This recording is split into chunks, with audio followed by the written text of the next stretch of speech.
Dan yang ke-10 tu ialah business plan strategi. Ini yang penting.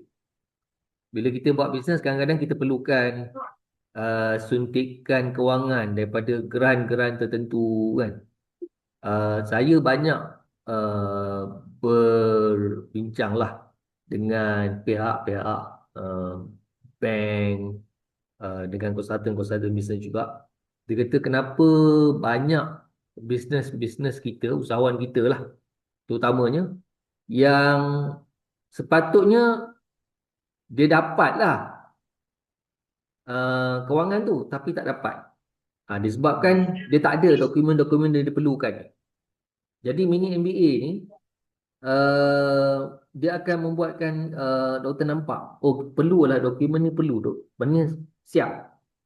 Salah satu tu yang saya tanya tadi, audited financial statement. Yang audited. Yang itu penting. Sekarang doktor dah 2 tahun kan.